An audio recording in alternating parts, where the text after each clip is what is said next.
iyaduna sidaan idin sheegaba dadku way dadaalaan waxayna qaataan lamada gaariga markastaba insha Allah shaqada hal qabti leeyahay qabteen kamariga si looga shaqeeyo shaqeeyeen dadkaas waa dadaan ku faraxsana qaar korna ag taagin sidaan idin sheegaba sidoo kale qof ku xigo oo istaarka ee qaata maalmarda gaariga waxa loo yaqaan magaceeda waa Mici Faarax Cali waxaan leeyahay niyo istaarna iyo 10,000 soo dhawow qofka jifarka Mici Faarax waxaan leeyahay soo dhawow insha Allah welcome to state insha Allah معي فارح علي ماما سومالية طبعاً كون $10 هاي سوداو ده هايو ينكو اسكا فريستينبا وإلا شغيسته إيه وحلا قوا كرنا معي فارح علي عدينا يسو هذيك إذا وانا هذا هايو سومالية تعمل كستو جوكتو وقوا كرتام حيل قبل أونلاين كإسكا قري وأنا حفيز كولي قادي ماني أيها قاعدة طبعاً كل شيء طبعاً كون أونلاين أوفلاين متكارتا كل شيء أرنتو جواني تاجن تهي هذا كورنا واش يجا وحواي dadkii go'aanka qaataa lacagta qaatay aad baad u mahadsantiin macay waan ku soo dhaweynaya dadaalkaaga faraha badnay waa u muuqatay inta qaadana waa laheed ma sha Allah aad baa waasada bismillaah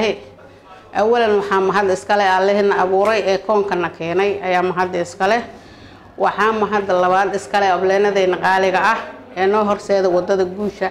ee inaan nimaano kabanigan qaaliga ah noo horseeday ayaan u mahad celinayaa waxa kale oo u mahad celinayaa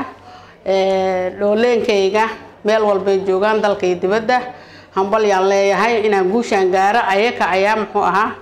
u sababaha hambal yaan leeyahay idinkana welcome soo dhawaada waa gaari kartiin idinkana waxa kale oo meeshan aan kala hadlayaa maxay ahayd dadka banaanka joogo dadka banaanka joogo meeshan waxay dhihi jireen ay aniga ahaan qaas la dhihi jiray koobaha ka dhamaaday waxaad ka dheefaysan jiraan iska maama tahay gurigaaga isaga duceyso alla dhihi jiray hadda anoo ducadeydana wato aan guul gaaray aan lacag abaal marinan helay isbuuc kasta lacag qaadin jiray waxaan leeyahay dib lagu ma waaro dhaxal looma yeeshay waa laga dhamaadaa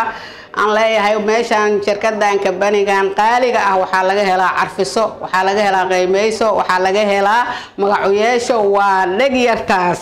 hambalyo welcome soo dhawaada